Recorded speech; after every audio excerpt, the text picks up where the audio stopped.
Welcome back to the program. We are here with the former ambassador. Selamat datang kembali di program ini. Kami bersama mantan Duta Besar Chili untuk Tiongkok, India, dan Afrika Selatan. Ya, Duta Besar Chili untuk negara-negara BRICS. Saya sangat terhormat. Anda telah bergabung dalam program hari ini untuk membahas apa arti sebenarnya dari serangan Amerika Serikat ini bagi Amerika Latin dan dalam hal ini Asia. Terima kasih telah hadir di program ini. Terima kasih atas kesempatannya. Jadi, kami melihat bahwa Donald Trump, atau lebih tepatnya, Gedung Putih, mencuitkan foto Trump dengan teks, "Ini adalah belahan bumi kami," yang tampaknya menunjukkan motivasi di balik semua ini. Namun, bagaimana Anda menilainya? Apakah ini semata-mata tentang mendominasi belahan bumi, atau apa motivasi utama Amerika Serikat di balik serangan terhadap Venezuela ini?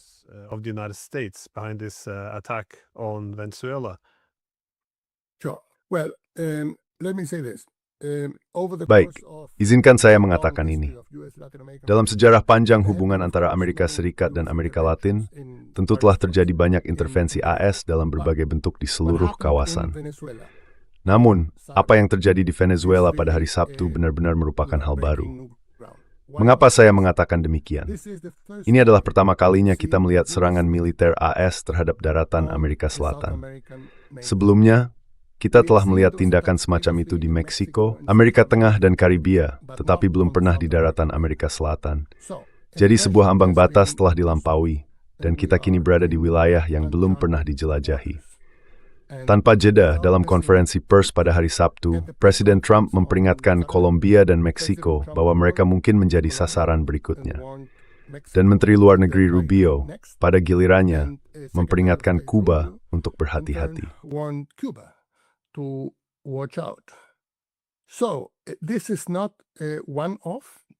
Jadi ini bukanlah peristiwa yang terjadi sekali saja, seperti misalnya invasi Amerika Serikat ke Panama pada tahun 1989. Ini mungkin merupakan awal dari sesuatu yang lain. Dan bukan hanya itu, seperti yang Anda katakan dengan tepat, pada bulan November lalu Tuan Trump memperkenalkan Doktrin Keamanan Nasional AS 2025 yang baru, di mana ia menempatkan belahan barat sebagai fokus utama. Ini merupakan perubahan besar dibandingkan para presiden sebelumnya. Presiden George W. Bush tentu saja menempatkan Timur Tengah sebagai pusat perhatian dengan perang global melawan terorismenya. Presiden Obama dengan kebijakan poros ke Asianya menempatkan Tiongkok sebagai fokus utama. Dan Presiden Trump menempatkan benua Amerika sebagai pusat perhatian. Sekarang, tingin mengibarat dan berikan prioritas pada Amerika Latin is merjana yang baik dan bagi Amerika Serikat. Amerika Serikat memang sedikit mewarpi berbarkil bagi surat.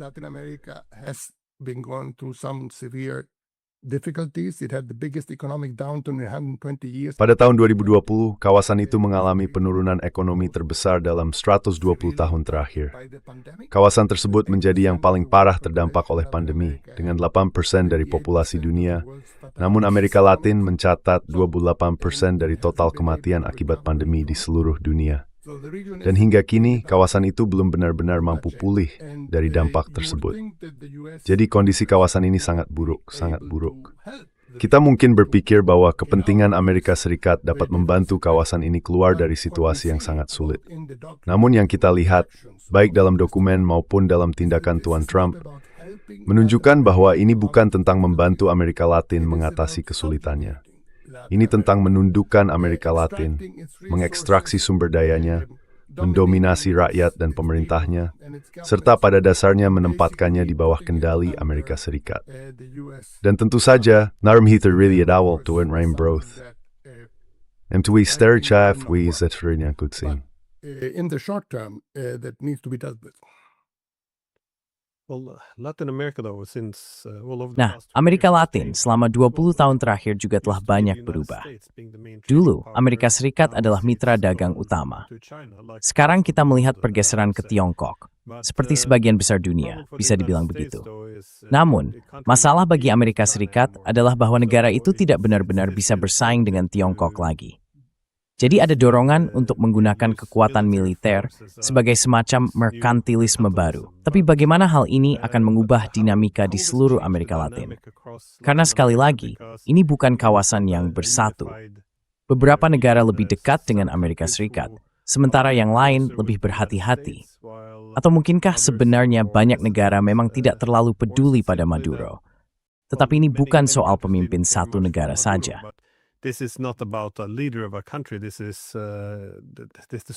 Ceritanya jauh lebih besar di sini.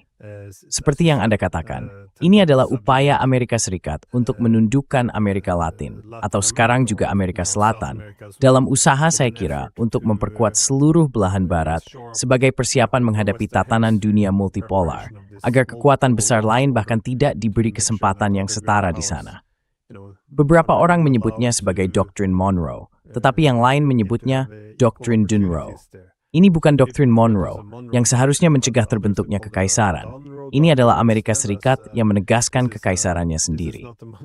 Namun, bagaimana pandangan Anda tentang hal ini? Apakah ada garis pemisah besar di seluruh Amerika Selatan? Atau Anda pikir hal ini justru akan mempersatukan negara-negara di sana?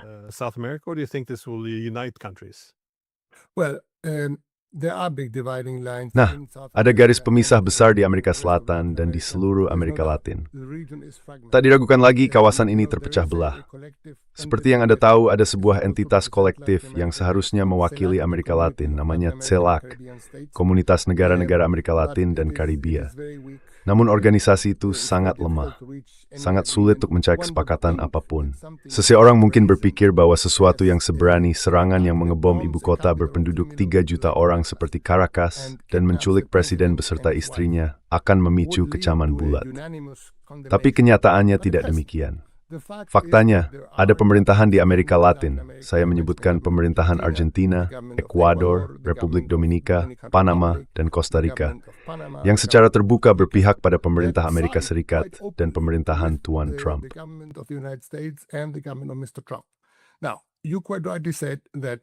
Sekarang, Anda benar sekali ketika mengatakan bahwa Tuan Maduro tidak menimbulkan banyak simpati di kawasan ini.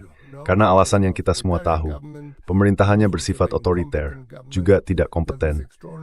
Kita melihat situasi luar biasa di mana sebuah negara yang memiliki 1/5 dari seluruh cadangan minyak dunia justru menghadapi kesulitan ekonomi. Bagaimana bisa begitu? Ada sesuatu yang sangat absurd tentang hal itu. Tetapi begitulah yang terjadi. Jadi, hal itu jelas sangat melemahkan posisi Tuan Maduro, ditambah lagi dengan fakta bahwa pemilu tahun 2024 pada dasarnya, seperti yang kita tahu, dicurangi olehnya. Semua itu tidak membantu. Namun intinya adalah ada upaya di sini untuk semacam menghidupkan kembali masa-masa kekaisaran dan kolonialisme.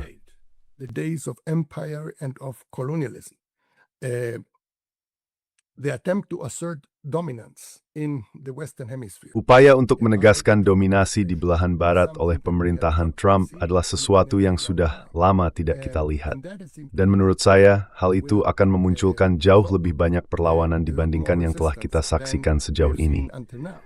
Seperti yang kita tahu, oposisi Venezuela sempat berpikir bahwa mereka akan dipanggil untuk masuk ke istana kepresidenan dan mulai memerintah negara itu setelah Tuan Maduro disingkirkan dari kekuasaan. Namun hal itu tidak terjadi. Tuan Trump menolak kasus Nyonya Maria Corina Machado dengan mengatakan bahwa ia tidak memiliki rasa hormat dari rakyat Venezuela. Dan ia akan terus bekerja, Tuan Trump akan terus bekerja dengan wakil presiden Tuan Maduro, Delcy Rodriguez. Jadi saat ini kita memiliki situasi yang sangat canggung di Venezuela, di mana pada dasarnya rezim Maduro terus berlanjut tanpa dirinya. The Maduro regime continues without him.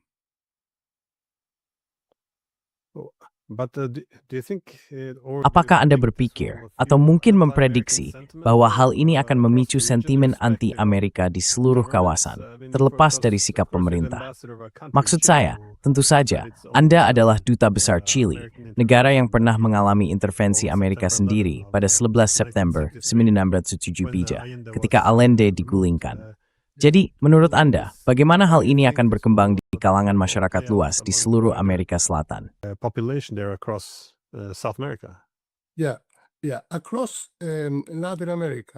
Ya, di seluruh Amerika Latin, fakta bahwa Tuan Maduro menginjak-injak demokrasi dan hak asasi manusia menjadi kartu utama yang digunakan dan dimainkan melawannya.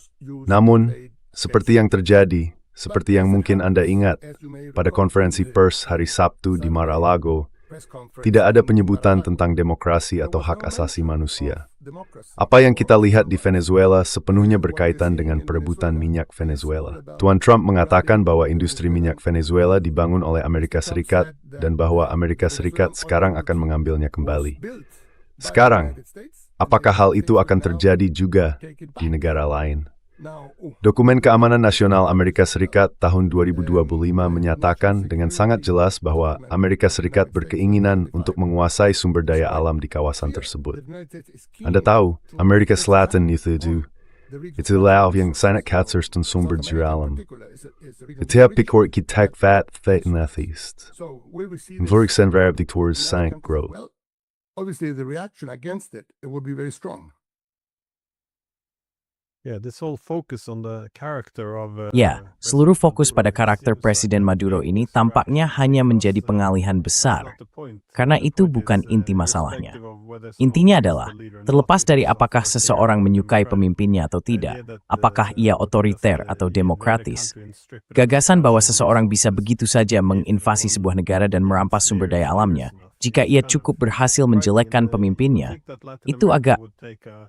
Seharusnya Amerika Latin bisa mengambil pelajaran dari kasus Eropa, karena di Eropa, mereka melakukan hal yang selalu mereka lakukan.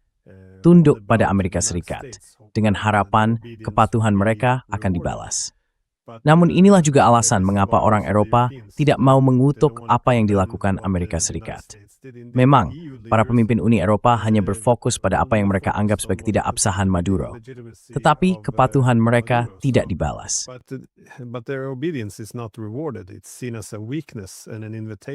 Hal itu dipandang sebagai kelemahan dan undangan.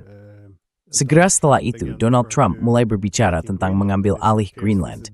Dan tampaknya hal ini melampaui sekadar retorika, bahwa kemungkinan besar ini akan menjadi target berikutnya. Namun sekali lagi, bagi Amerika Latin, seperti yang Anda katakan, Marco Rubio tampak sangat bertekad untuk menyerang Kuba. Trump juga mengeluarkan ancaman terhadap Kolombia dan Meksiko. Tahun lalu, ia tentu saja mengancam akan mengambil terusan Panama. Tetapi kemudian, ia dibujuk dengan beberapa keuntungan. Meski begitu, ia mungkin akan kembali lagi untuk terusan Panama. Jadi bukankah ini, saya kira, merupakan tanda terkikisnya hukum dan stabilitas internasional, serta penolakan terhadap kedaulatan, atau setidaknya tuntutan atas kedaulatan yang terbatas bagi Amerika Selatan? Bukankah hal ini, saya kira, akan membentuk aliansi baru, atau menciptakan realitas baru yang sepenuhnya berbeda, yang seharusnya direspons oleh para politisi? Yes, absolutely. And then we say the following. You mentioned the case of Europe. Ya, tentu saja. Dan izinkan saya mengatakan hal berikut. Anda menyebutkan kasus Eropa. Saya harus mengatakan bahwa saya terkejut dengan reaksi Eropa dan negara-negara Eropa yang begitu datar dan sangat penakut terhadap apa yang terjadi di Venezuela. Saya menonton pertemuan Dewan Keamanan Perserikatan Bangsa-Bangsa kemarin, dan pernyataan yang disampaikan oleh Duta Besar Inggris untuk PBB, perwakilan tetapnya sungguh luar biasa. Sangat datar, sama sekali tidak mengecam tindakan ini. Dan ini berasal dari sebuah negara, Inggris, yang dulu dikenal menjunjung tinggi hukum internasional, menghormati tatanan multilateral. Negara itu adalah salah satu pilar Perserikatan Bangsa-Bangsa ketika organisasi tersebut dibentuk.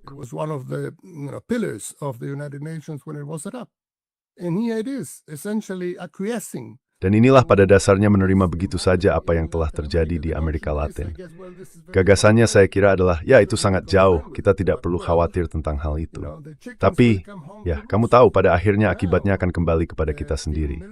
Sekarang Stephen Miller, seorang ajudan Tuan Trump, ajudan utama, wakil kepala staf, berbicara tentang mengambil alih Greenland.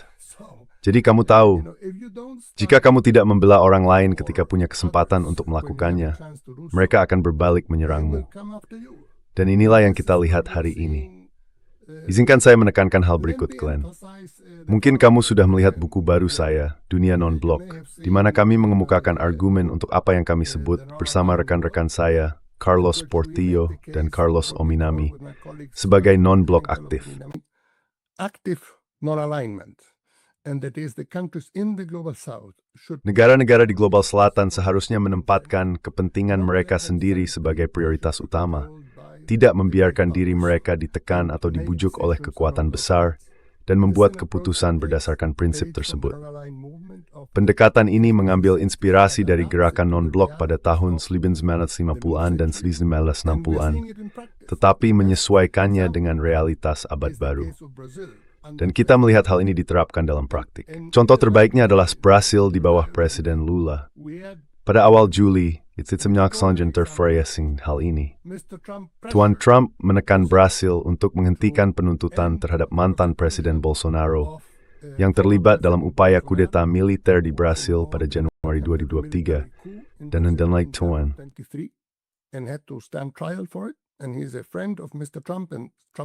Dan dia adalah teman Tuan Trump, dan Trump mengatakan bahwa persidangan itu harus ditangguhkan.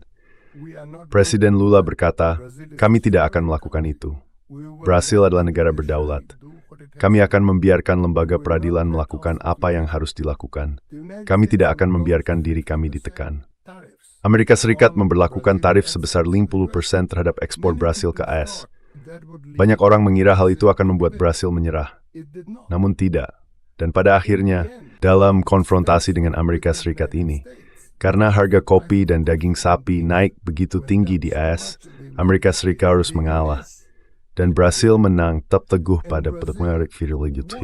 Inilah yang dimaksud dengan non-alignment aktif. This is what active non-alignment is all about. More or less at the same time. Kurang lebih pada waktu yang sama, Nyonya Ursula von der Leyen naik pesawat untuk mengunjungi Tuan Trump di lapangan golf pribadinya di Skotlandia. Sesuatu yang belum pernah sebelumnya, sebuah pertemuan dengan kepala negara di lapangan golf pribadinya, dan mencapai kesepakatan di mana Uni Eropa pada dasarnya menyerah. Dalam perjanjian dagang yang mereka tanda tangani dengan Amerika Serikat itu, AS memberlakukan tarif sebesar 15% terhadap barang-barang Eropa yang masuk ke AS. Dan ada komitmen dari pihak Uni Eropa untuk membeli, saya kira, produk energi senilai $600 miliar dari AS dan produk pertahanan senilai $750 miliar tanpa tarif untuk produk AS yang masuk ke Uni Eropa. Jadi pada dasarnya sebuah bentuk penyerahan diri. Jelas, Uni Eropa adalah ekonomi yang jauh lebih besar dan pihak yang lebih kuat dibandingkan Brasil. Yusuf Uni Eropa malah, Brasil tidak. Dan saya pikir wajar embrace tech seperti punya opini. And I think there is a lesson there for all those who want to see it. Yeah, making a deal even worse with Ya, the EU. membuat kesepakatan yang bahkan lebih buruk dengan Uni Eropa di lapangan golf Trump adalah karena bahkan Uni Eropa pun menyadari bahwa itu kesepakatan yang mengerikan. Membeli semua energi dan senjata Amerika ini, apapun keuntungan yang tersisa bagi Uni Eropa, harus diinvestasikan kembali di Amerika Serikat. Maksud saya, itu kesepakatan yang buruk, dan Uni Eropa tahu itu. Tapi logikanya adalah, ya ini hal yang mengerikan, tapi ini bukan hanya soal perdagangan. Itulah argumennya. Kita harus menjaga agar Amerika tetap tertarik pada Eropa. Dan ini juga tampaknya menjadi bagian dari respons terhadap apa yang terjadi di Venezuela. Pada dasarnya, mari kita buat Trump senang dan menunggunya sampai selesai. Let's just keep Trump happy and we'll wait him out. Eventually we'll get another Biden coming. Pada akhirnya, akan muncul lagi sosok seperti Biden atau Kamala Harris, dan semuanya akan kembali seperti semula. Tapi saya tidak berpikir ini hanya soal Trump. Tentu saja, Trump adalah sosok yang unik, namun ini tidak hanya tentang dirinya. Kita harus ingat bahwa bagi orang Eropa, mereka membuat seolah-olah gagasan Amerika Serikat mencaplok Greenland benar-benar di luar kebiasaan. Namun di bawah pemerintahan Biden, Amerika Serikat justru meledak infrastruktur energi. Dan ketika industri kita mulai menderita, mereka menawarkan subsidi agar industri-industri itu pindah ke AS. Jadi tidak hanya hasil al individu. Saya pikir itu bukan konstitusional dan before.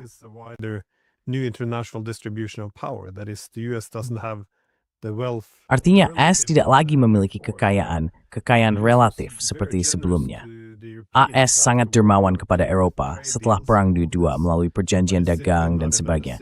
Tetapi sekarang sudah tidak berada dalam posisi untuk melakukan itu lagi. Negara itu semakin bergantung pada kekuatan milik.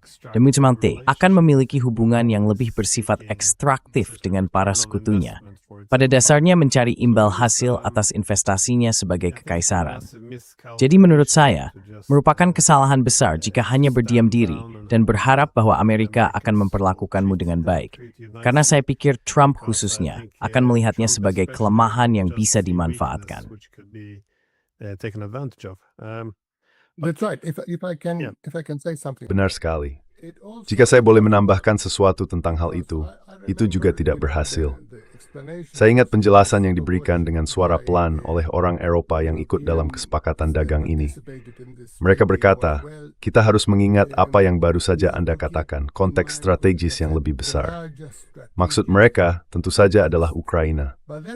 Gagasannya adalah bahwa dengan mengalah dalam kesepakatan dagang, kita akan membuat Amerika Serikat berpihak pada kita dalam hal yang kita inginkan di Ukraina. Nah, itu pun tidak berhasil. Trump tetap pada posisinya tentang Ukraina, yang sangat skeptis terhadap Ukraina dan jauh lebih bersahabat dengan Rusia. Jadi Anda mengalah, berharap entah bagaimana Anda akan diuntungkan. Pelajaran yang harus kita ambil dari situ adalah bahwa hal itu tidak bekerja seperti itu. Ketika Trump melihat kelemahan, dia akan terus menekan. When Trump sees weakness, he will keep pushing. Bagian yang mengejutkan ada bahwa hal ini tentu saja terjadi tanpa adanya diplomasi apapun. Maksud saya, Amerika Serikat berada dalam posisi yang melemah, tetapi tidak ada yang ingin AS gagal atau mengalami krisis besar. Karena tentu saja, hal itu, ya tidak baik bagi orang Amerika, tetapi juga tidak baik dalam hal bagaimana mereka akan bereaksi.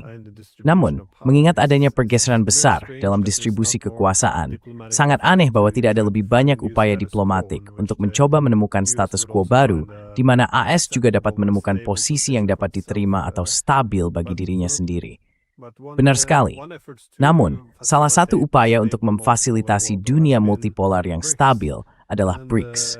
Dan seperti yang saya sebutkan sebelumnya, Anda pernah menjadi duta besar untuk India, Tiongkok, dan Afrika Selatan. Anda hanya kurang Brasil dan Rusia. Maar Anda always galit you. Bagaimana Anda mematanisbit serang Trump terhadap BRICS?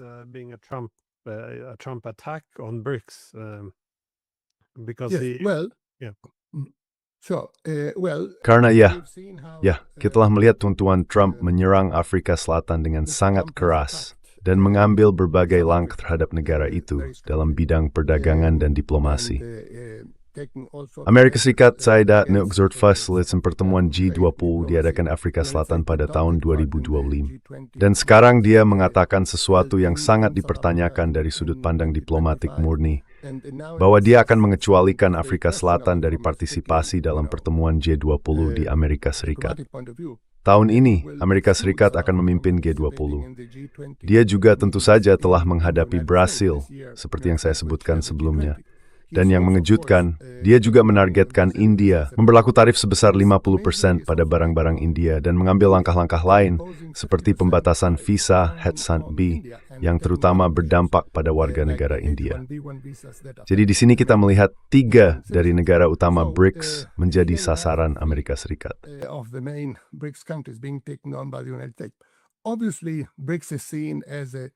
Jelas, BRICS dipandang sebagai ancaman terhadap dominasi dan hegemoni Amerika Serikat. Dan karena itu, BRICS tidak terlalu populer di Washington, terutama di kalangan Tuan Trump. Namun saya akan mengatakan ini, yang kita saksikan sekarang adalah kemunculan BRICS sebagai pemain utama. Dahulu hanya ada 5 anggota, sekarang sudah menjadi 10. Indonesia bergabung, negara keempat terbesar di dunia, sekaligus negara dengan penduduk mayoritas Muslim terbesar di dunia. Negara-negara BRICS memiliki bank mereka sendiri, yaitu New Development Bank. Bank ini didirikan ketika saya berada di Beijing, dibentuk di Shanghai, dengan modal sebesar 50 miliar dolar. Jadi BRICS kini telah menjadi kekuatan yang sangat berpengaruh dalam politik dunia. Yang luar biasa adalah bahwa selama waktu yang lama, media barat pada dasarnya mengabaikan keberadaan BRICS. Malgefni chargev mes forum diskusi as an oistater would ye berbicaren over metrustas.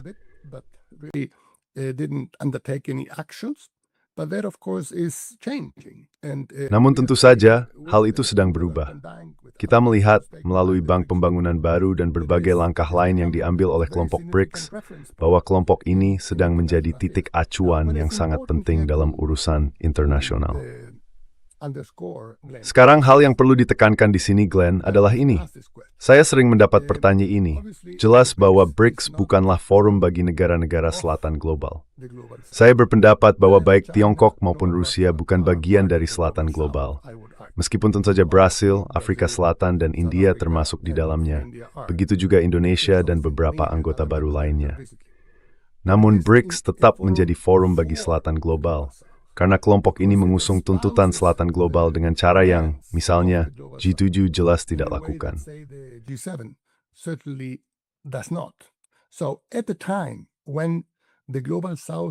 Jadi pada saat ketika Global South muncul dengan kekuatan khusus dalam urusan dunia, kita telah melihat hal ini setelah perang di Ukraina, setelah invasi Rusia ke Ukraina. Ketika banyak negara di Afrika, Asia, dan Amerika Latin mengambil posisi yang berbeda dari yang diambil oleh NATO, Washington, dan Brussel.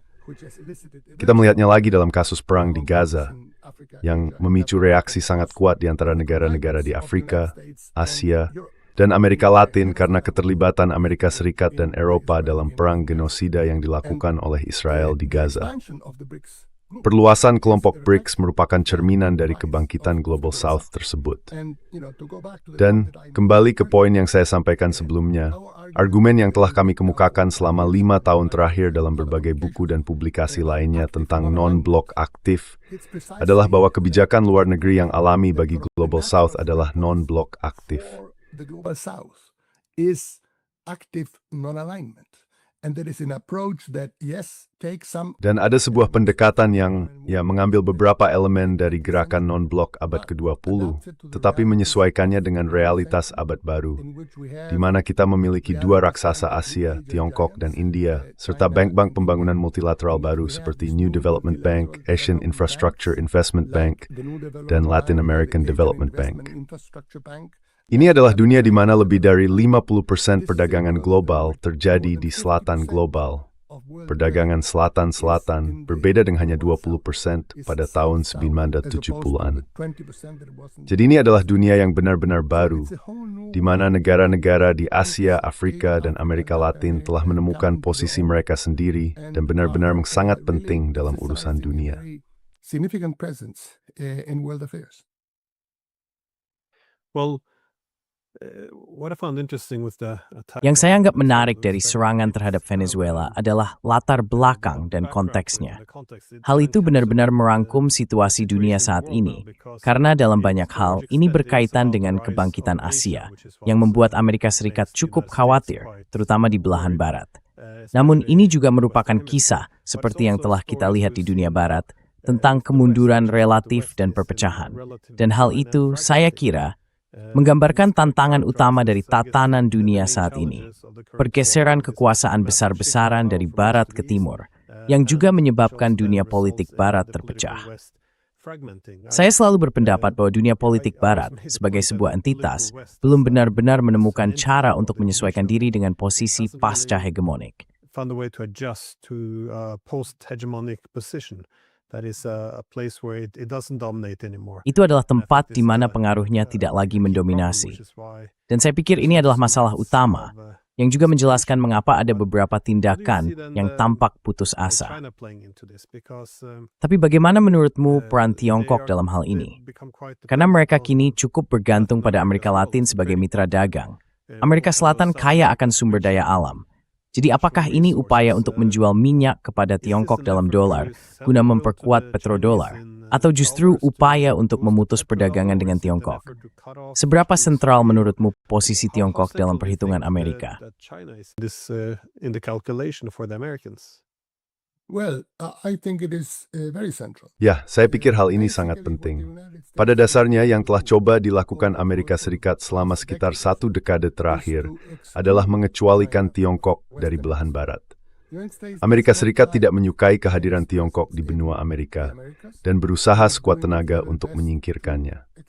Dan apa yang dikatakan dokumen keamanan nasional ini, ya secara tersirat, adalah bahwa Amerika Serikat seharusnya berupaya, saya parafrasekan di sini, untuk mengusir semua perusahaan di luar kawasan yang sedang membangun infrastruktur di Amerika Latin. Maksud saya itu adalah gagasan yang tidak masuk akal. Tahu kan?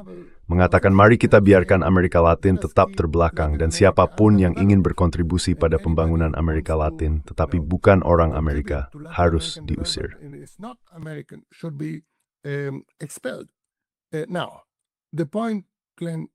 Nah, intinya begini, Glenn.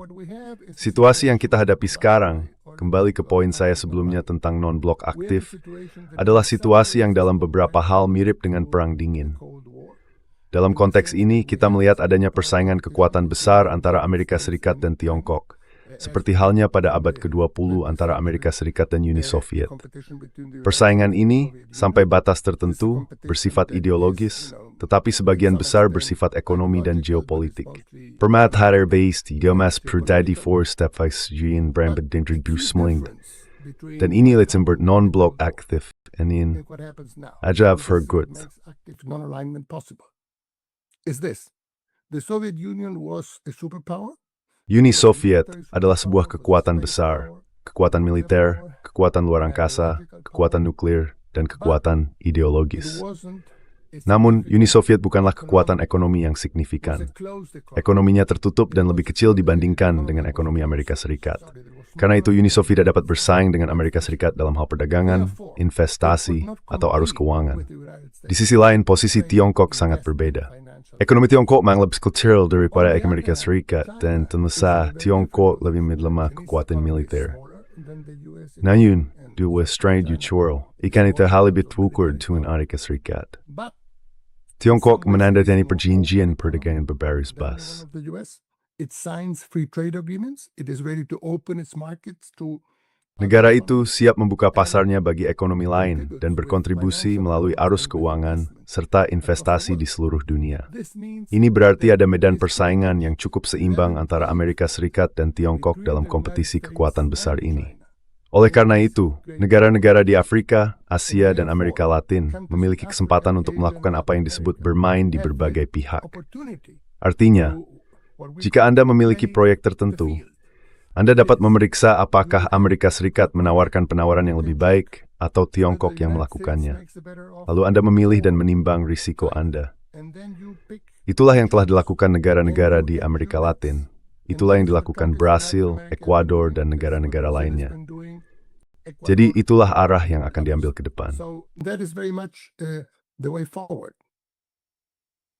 Well, that's a key important argument though about Nah, itu adalah argumen penting tentang multipolaritas.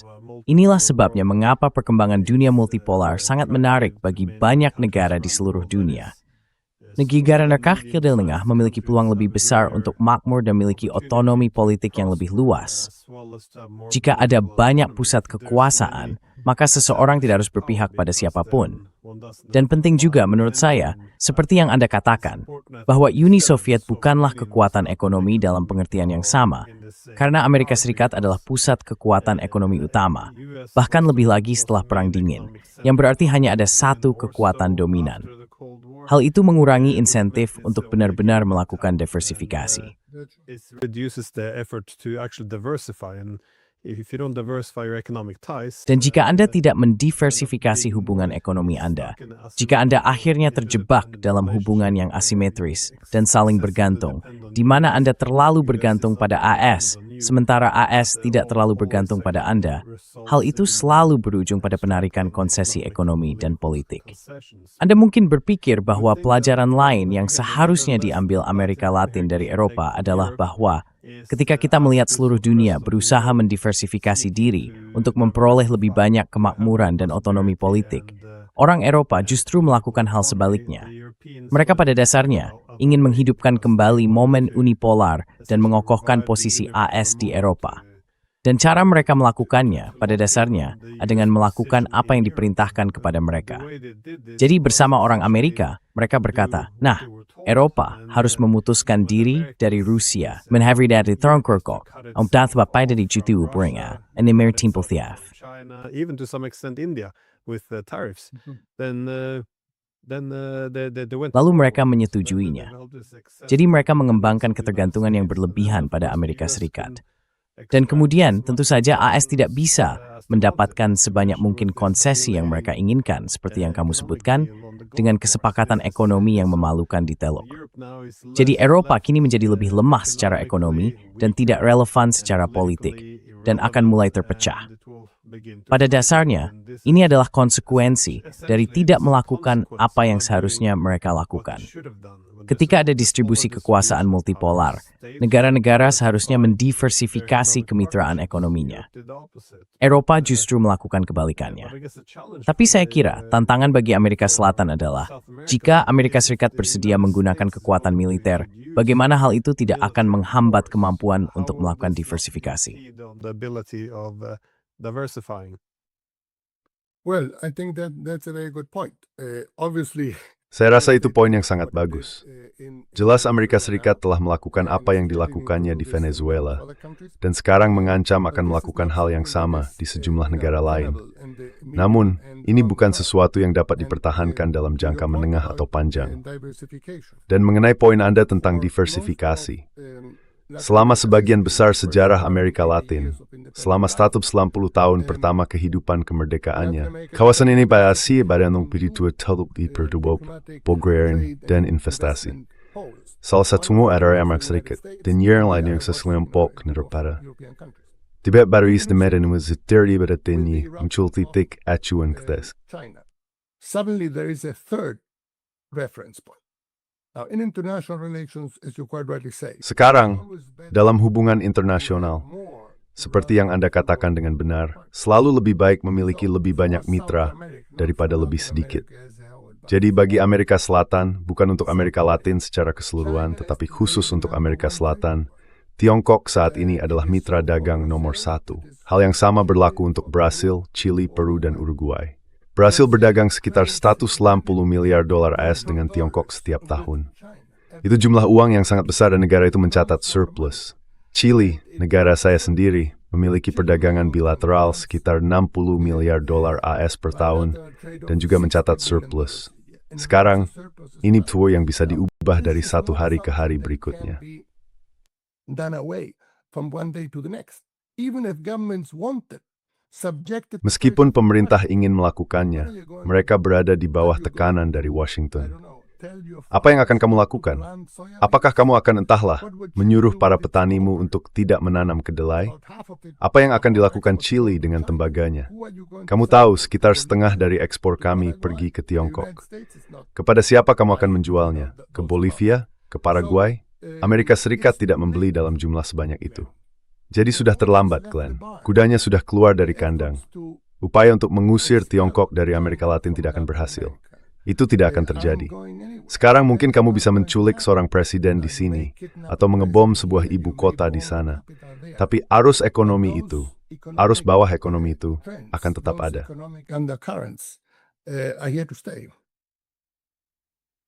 Yeah, no, I agree. And of course, as we just discussed, Ya tidak, saya setuju.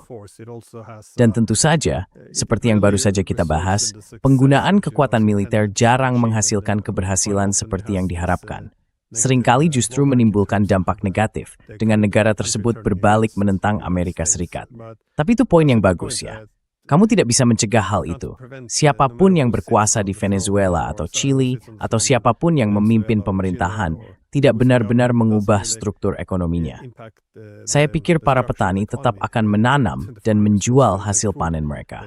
Tapi sebagai pertanyaan terakhir, menurutmu apa konsekuensi politik dan ekonomi jangka panjang dari perkembangan baru ini yang tidak hanya menargetkan Venezuela, tetapi juga mengancam kawasan yang lebih luas?